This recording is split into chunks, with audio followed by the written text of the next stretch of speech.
F1 தான் remake பண்ணுறதுக்கான விஷயங்கள் ஒன்று பேசப்பட்டுட்டே இருக்கு. அக்டோபர் வந்து தான் இங்கே கோயிலெலாம் போயிட்டு வந்து ஆரம்பிக்கலாங்கும் போது தான் அந்த ரோமி பிக்சர்ஸ் ராகுல் கொஞ்சம் பேக் அடிச்சிட்டாங்க. இல்லைன்னா அந்த படம் ஆரம்பிச்சிருக்கு இந்நேரம். அஜித் கேட்டுப்பட்டால் சிம்பு கண்டிப்பாக நடிப்பார். அதனால் இந்த படம் உருவாச்சுன்னா இன்னும் வேறு லெவல். அவருடைய லட்சிய சில பயணங்களில் அந்த படம் இதுவும் ஒன்று. இப்போ மலேசியாவில் நடந்ததை கூட ஷூட் பண்ணி எடிட் பண்ணி வச்சுருக்காங்க. முடிவு பண்ண ஜனவரி மாதம் டைட்டிலோட அனௌன்ஸ்மெண்ட் கொடுக்கறதா இருக்காங்க. பிப்ரவரிலேருந்து ஷூட்டிங் போகிறேன். அது அஜித் இனிமேல் பண்ண போகிறதா ஒரு தகவல் வருது. எவ்ரி மந்த் ஒரு சண்டே ஒவ்வொரு மாவட்டத்தையும் கூப்பிட்டு டக்குன்னு ஒரு 9 to 6 கால் ஷீட்டில் ஒரு புகைப்படம் எடுத்து அது ஒரு செகண்ட் பேசிட்டு அனுப்புறது மேலே ஒரு வேலைகள் பண்ண போகிறதா உனக்கு ஒரு தகவல் வருது. காஃபி கடை நேயர்களுக்கு வணக்கம். இன்று நம்மோடு இணைந்திருப்பவர் மூத்த பத்திரிகையாளர் திரு வெங்கடேஷ் அவர்கள். வணக்கம் சார். வணக்கம் சார். அஜித் அவர்கள் முழு நேர ஸ்போர்ட்ஸ் மேனாக மாறிட்டார். இப்போ நம்ம மலேசியாவில் இருக்கார். அங்கே பார்த்தீங்கன்னா ஒரு பேசு பொருளானது மொத்த ரசிகர்களும் தனித்தனியாக உட்காந்து ஃபோட்டோ கொடுத்துருக்காரு. கமெண்ட் செக்ஷனில் பார்த்தீங்கன்னா இது மாதிரி ஏன் தமிழ்நாட்டில் நடத்த மாட்டேங்கிறீங்க அஜித் அப்படிங்கிற ஒரு கேள்வி ரசிகர்கள் மத்தியிலேயே ஒரு கேள்வியாக இருக்குது. இதை எப்படி பார்க்குறீங்க? இல்லை, அவர் நடந்த சில கசப்பான சம்பவங்கள் நிறைய நம்ம தமிழ்நாட்டில் நடந்துருச்சு. அதன் மூலமாக அவர் டோட்டலாக எதுக்குமே நான் வரமாட்டேன் அப்படிங்கிற ஒரு விஷயத்தை சொல்லிட்டு தான் வெளில போனார். பல வருடங்களாச்சு அவருக்குள்ளே வந்து இப்போ தான் கொஞ்சம் கொஞ்சமாக அது உள்ளுக்குள்ளே வர்றார். அதற்கு முன்னோட்டமாக நீங்கள் வெளிநாட்டில் நடக்கிற கார் ரேஸ் சம்மந்தப்பட்ட சம்பவங்களில் ரசிகர்கள் வரும்போது பேசுகிறது, செல்ஃபி எடுக்கிறது, இவர் எடுத்து கொடுக்குறது, அவர்கிட்ட பேசுகிற விஷயங்கள் நிறையா நம்ம பார்த்துட்ருக்கோம். நிறைய இன்டர்வியூஸும் வந்து நிறையா கொடுத்தாரு. அதில் தான் விஜய் பற்றின பேசின விஷயங்கள் தெறிக்க விட்டது. அதை கண்டிப்பாக கொஞ்சம் கொஞ்சமாக எப்போயுமே ஒரு மனிதன் வந்து கொஞ்சம் மாறுறது ஒரு டைம், அதாவது எல்லாமே எடுக்கும் நமக்கு. இப்போ அவர் நடந்த அந்த அனுபவங்களெல்லாம் கொஞ்சம் விலகி போனார். நீங்கள் என்னுடைய படத்தை நான் தர்றேன், நீங்கள் படத்தை பாருங்கள், கொண்டாடுங்க, உங்கள் குடும்பத்தை நீங்கள் பாருங்கள், பொண்டாட்டி பிள்ளையை பாருங்கள், உங்களால் தான் நாங்கள் நல்லாயிருக்கோம் அப்படிங்கிறத அஜித் சொன்னார். அப்படிங்கும்போது ரசிகர்கள் வந்து அந்த செலிப்ரேஷன் கூட நீங்கள் வந்து எப்போ வரணும் அதோடு முடிச்சிருங்க அப்படிங்கிற விஷயத்தை கன்வே பண்ணார். பட் என்ன ஒரு ஆதங்கம் நீங்கள் சொன்னது மாதிரினா, இங்கே இருக்க ரசிகர்களையும் மீட் பண்ணி சந்தித்து ஒரு ஒன்றும் இல்லை மாதத்துக்கு ஒரு தடவை ஒரு ஃபோட்டோஸ் ஒரு 1 day 9 to 6 ஒரு கால் ஷீட் மாதிரி ஒவ்வொருத்தரையாக செலக்ட் பண்ணி இல்லை ஒவ்வொரு மாவட்டத்தை மட்டும் கூப்பிட்டு எடுத்தாருன்னா கூட ரொம்ப சிறப்பாக இருக்கும். அது அஜித் இனிமேல் பண்ண போகிறதா ஒரு தகவல் வருது. எவ்ரி மந்த் ஒரு சண்டே ஒவ்வொரு மாவட்டத்தையும் கூப்பிட்டு டக்குன்னு ஒரு 9 to 6 கால் ஷீட்டில் ஒரு புகைப்படம் எடுத்து அது ஒரு செகண்ட் பேசிட்டு அனுப்புறது மேலே ஒரு வேலைகள் பண்ண போகிறதா உனக்கு ஒரு தகவல் வருது. பட் அவருடைய மூடை பொறுத்து தான் அது இனிமேல் இந்த ரசிகருடைய ஏக்கம் கண்டிப்பாக தீரும் தான் நான் நினைக்கிறேன். ஏன்னா சார், அவர் நடிகராக இருக்கும் பொழுது எந்த இன்டர்வியூவும் கொடுக்கல, எந்த ரசிகர்களையும் பார்க்கல, ரசிகர் மன்றத்தை கலைக்கிறாரு, இந்த மாதிரியான விஷயங்கள்லாம் பண்ணுறாரு.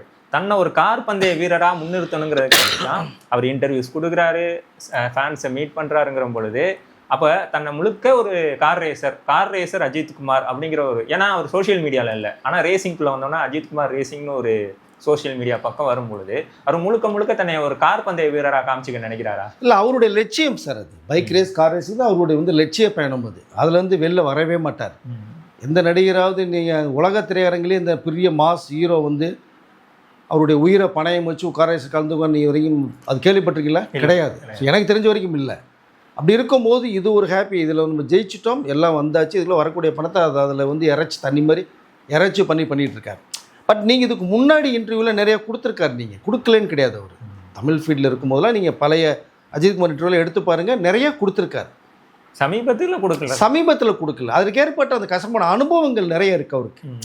அதனால் அவர் விலகி போனார். வேண்டாம், எந்த நிகழ்ச்சியிலுமே கலந்துக்கலன்னு சொல்லி விலகி போனார். பட் இவர் வந்து இப்போ அப்படி பார்த்தா நீ இந்த ரசிகர்களை கவர்றதுக்கு தான் ஒரு அட்டாச்மெண்ட் பண்ணணும், ஒரு இன்டர்வியூ கொடுக்கணும், ஃபோட்டோஸ் எடுக்கணும், எல்லாம் பண்ணணும். கார் ரேஸுக்கு தேவையில்லை. அங்கே வந்து யார் கார் ரேஸை லைக் பண்ணுறாங்களோ அவங்க தான் வருவாங்க, எல்லா பேரும் வரமாட்டாங்க. அப்போது அதுக்கு அவர் கொடுக்குறா அப்படின்னு நம்மளுடைய இந்திய அரசாங்கத்தை கொஞ்சம் வேறு லெவலுக்கு உலக லெவலில் கொண்டு போகணும்னு ஃபீல் பண்ணுறாரு இந்த ஸ்போர்ட்ஸ் மூலமாக.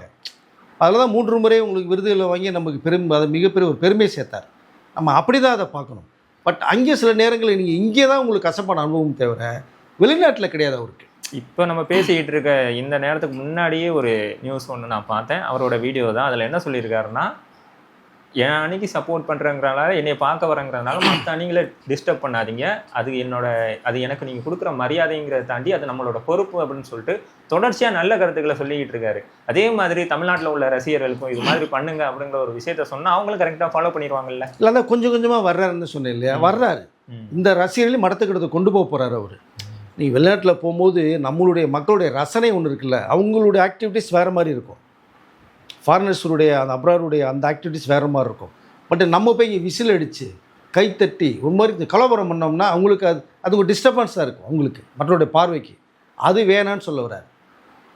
அவரை பார்க்குறதுக்கு வர்றாங்க, ரொம்ப சந்தோஷம். எப்படி வரீங்களோ அமைதியாக இருங்க, பாருங்கள், பார்த்துட்டு போங்க. அவர் 2 கண்ணாலேயே உங்களை ஆக்ஷன் காமிக்கிறார் ஃபேன்ஸுக்கிட்ட. அது கேட்குறாங்க. ஸோ அஜித் சொன்னால் ரசிகர்கள் கேட்குற நிலைமையில் இருக்காங்க. வெளிநாட்டில் இருக்கிற நம்மளோட தமிழ் ரசிகர்களோட கேட்குறாங்க போது அங்கே வந்து கொடுக்க வேண்டிய ஒரு சந்தர்ப்பம். நீங்கள் வந்து டோட்டலாக அவாய்ட் பண்ணி போனோம்னா அஜித்தோட இமேஜ்னு ஒன்று இருக்குது இல்லையா. ஒரு இன்டர்வியூ கேட்க வர்றாங்க, அங்கே இருக்கிற ஒரு ஃபாரினர்ஸ் வர்றாங்க, ஸ்டில்ஸ் கொடுக்குறாங்க, ஃபோட்டோ எடுக்கும் போது நம்மளுடைய பெருமையை கூட்டி சேர்க்குறங்கிற ஒரு விதம் தான். பட் அதற்காக இங்கே டோட்டலாக அவாய்ட் பண்ண வந்து நினைக்கல. பட் இனிமேல் வந்து அங்கே நடந்த சம்பவங்கள் மாதிரி இங்கே கண்டிப்பாக ரசிகர்கள் மத்தியில் நடக்கும் தான் நினைக்கிறேன். அடுத்த கட்டத்துக்கு ரசிகர்களை கொண்டு போகிறது அவருடைய மிகப்பெரிய ஒரு எண்ணமாக தான் இருக்குது. ஏன்னா சார் இப்போ வந்து அவர் கார் ரேசிங்கில் வந்து அதுலேருந்து படங்களில் பெருசாக கான்சன்ட்ரேட் பண்ணல, யார் படம் பண்ணுறாங்க, இன்னும் ஷூட் ஆரம்பிக்கல. அப்படிங்கிற பொழுது அஜித் குமாரின் சினிமா பயணம் அடுத்த எப்படி இருக்கும்? இல்லை ஒன்றும் இல்லை சார், அவருக்குன்னு ஒரு இடம் எப்பவுமே இருக்குல்ல, அது ஒன்றும் மாற்றம் கிடையாது சார். அவர் தான் சொல்கிறார் 2 கண்கள், சினிமா துறையும் சரி ஸ்போர்ட்ஸ் சரி என்னுடைய 2 கண்கள் மாதிரி சொல்லிட்டார். அதில் ஃபஸ்ட்டு இம்ப்ரெஷனே வந்து ஸ்போர்ட்ஸ் தான் அவருக்கு. பட் இங்கே ஏகப்பட்ட பல கோடிகள் தேவைப்படும். அப்போ நமக்கு இதுலேருந்து வர வருமானத்தை அதில் கொடுத்துட்ருக்காரு. வீட்டுக்கெல்லாம் பெருசாக அவர் ஒன்றும் தரலை, வீட்டில் செட்டில்மெண்ட் பண்ணி விட்டார், அவ்வளோதான். பட் அதற்காக தான் இப்போ வந்து அவருடைய இந்த என்ன சொன்னால் விளம்பர படம் நடித்து அது கூட வருமானத்தை வந்து தன்னுடைய ஸ்போர்ட்ஸ் டீமுக்கு கொடுக்குறாரு.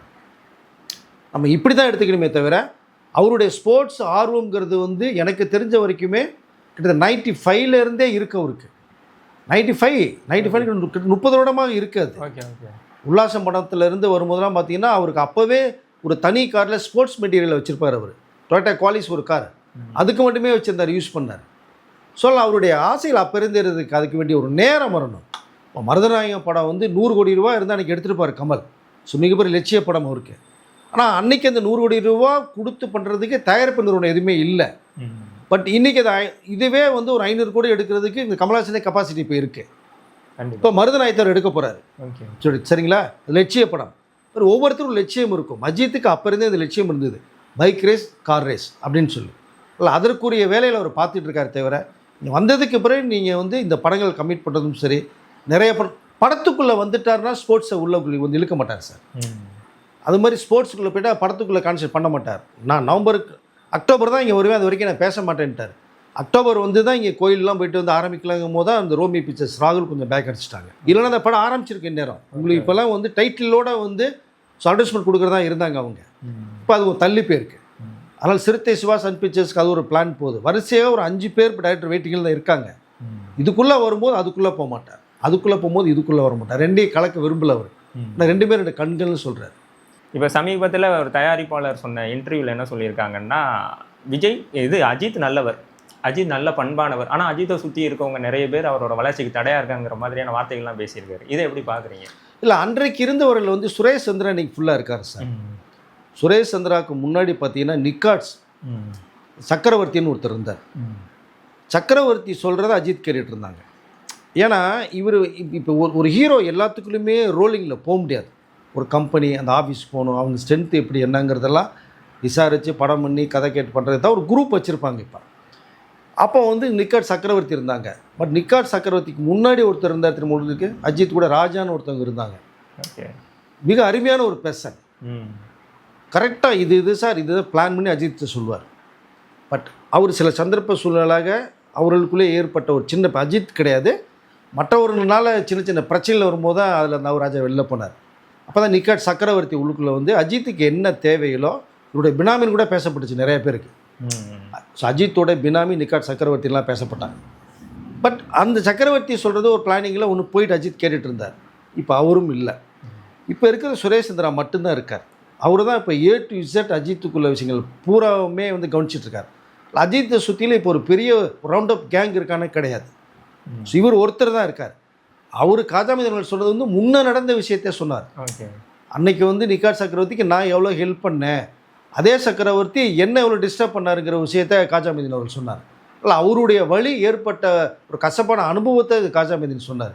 அதே தான் ஆனந்த பூங்காற்றில் எந்தளவுக்கு அஜித் வந்து எந்திரிச்சு வந்து நான் படம் பண்ணேன்னு சூப்பர் ஹிட்டான ஒரு விஷயத்தையும் சொன்னதையும் நம்ம பார்க்கணும். நமக்கு இல்லை சில சம்பவங்கள், ஸோ பழைய நிகழ்ச்சிகள் நடந்த விஷயத்த ஒரு ஷேர் பண்ணிக்கிறாங்க, இது நடந்தது அப்படின்ட்டு.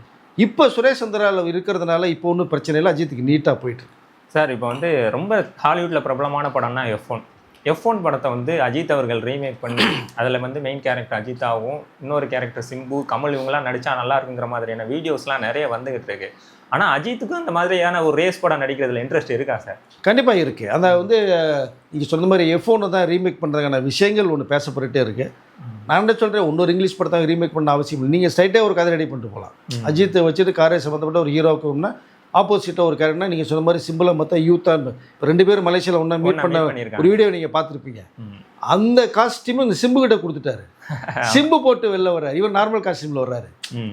அப்போ அந்த ஒரு லவ் சிம்பு மேலே இருக்கிறதுனால தான், ஒரு அன்பு இருக்கிறதுனால தான் காஸ்டியூமை சிம்புட்ட படம் கொடுத்தாரு உங்களுக்கு. அதை சிம்புவும் அதை மறுக்க போகிறது இல்லை, நீங்கள் என் படத்தில் வந்து நடிங்கன்னு.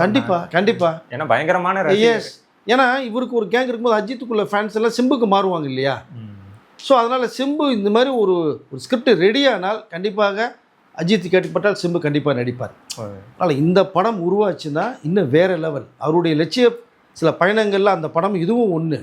இப்போ நீங்கள் வந்து அஜித்துடைய கார் ரேஸும் சரி, பைக் ரேஸும் சரி, அதை அப்பப்போ ஷூட் பண்ணி அதை எடிட் பண்ணி டோட்டலாக வச்சுருக்காங்க. அதுவே கிட்டத்தட்ட ஒரு 3 ஹவர்ஸ்க்கு உள்ள ஒரு டியூரேஷனில் ஒரு படமாகவே இப்போ தயாராகிட்டு இருக்கு. இப்போ மலேசியாவில் நடந்ததை கூட ஷூட் பண்ணி எடிட் பண்ணி வச்சுருக்காங்க. அந்த வேலையை வந்து நம்ம பழைய டைரக்டர் ஏஎல் விஜய் பண்ணிட்டு இருக்காரு. அஜித்தை வச்சு ஏற்கனவே கிரீடம்னு ஒரு படம் கொடுத்தாரு, சூப்பர் ஹிட் படம். அது உங்களுக்கு மலையாளத்தில் மோகன்லால் பண்ண படம். அவர் தான் இந்த ஆவணப்படத்தை வந்து டாக்குமெண்ட்ரி படத்தை ரெடி பண்ணிட்டு இருக்காரு. இப்போ அதுக்கு ஒரு பேக்ரவுண்ட் ஸ்கோர்லாம் போட்டு எடிட் பண்ணி வச்சாங்கன்னா ஒரு 2.5 ஹவர்ஸ் டியூரேஷனில் வச்சுட்டாங்கன்னா அதுவே உங்களுக்கு வந்து இந்த வெப் சீரிஸ் மாதிரி ஒரு 5 எபிசோடாக ஒரு 40 மினிட்ஸ் ஒரு 30 மினிட்ஸ் டியூரேஷன் 5 எபிசோடு வந்தாலும் உங்களுக்கு ஆச்சரியப்படுறதில்லை. அது நெட்ஃப்ளிக்ஸ் ஷோ பிரைமில் போட்டாங்கன்னா இன்னும் ரேஞ்சே வேறு மாதிரி இப்போ உங்களுக்கு. சார் அடுத்த படம் ஆதிக் டைரக்ட் பண்ண போகிறாருங்கிறது எல்லாருக்குமே தெரியும். யாரும் தயாரிக்க போகிறது அந்த மாதிரியான அனௌன்ஸ்மெண்ட் பெருசாக இன்னும் வரலையே. இல்லை அதுதான் சொன்னேன். இப்போ ரோமியோ பிக்சர்ஸ் ராகுல் அவர்கள் தான் ப்ரொடக்ஷன் சொல்லி எல்லாம் கம்ப்ளீட் பண்ணியிருக்கும் போது திடீர்னு விலகி போயிட்டார் அவர். அந்த திடீர்னு விலகலுக்கு காரணம் நிறைய சொல்லப்படுது. பட் இப்போ பரவாயில்ல, போனால் போட்டு நம்ம ஒரு ப்ரொடியூசர் ரெடி பண்ணலான்ட்டு ஒரு 3-4 ப்ரொடியூசர் வந்து அஜித் பேசி ஃபைனல் பண்ணி வச்சுருக்காங்க. சுரேஷ் சந்திராவும் இப்போ AGS நூற்றத்தையும் 3 பேனர்ட்டையும் எல்லாம் பேசி வச்சுட்டு வெயிட்டிங்கில் இருக்குது. இப்போ இவர் இந்த மலேசியா கார் ரேஸுக்கு போயிட்டார். இப்போ அவர் இந்த மந்த்து எண்டுலேயே வர்றதா ஒரு தகவல் வந்ததுக்கு பிறகு இந்த மாதம் எண்டுக்குள்ளே யார் ப்ரொடியூஸுங்கிறத அஜித் முடிவு பண்ணுறாரு. முடிவு பண்ணோன்னா ஜனவரி மாதம் டைட்டிலோட அனௌன்ஸ்மெண்ட் கொடுக்கறதா இருக்காங்க. பிப்ரவரிலேருந்து ஷூட்டிங் போகிறாங்க. ஓகே சார், கருத்துக்களை நிறைய பயந்துக்கிட்டீங்க. ரொம்ப நன்றி சார். நன்றி சார்.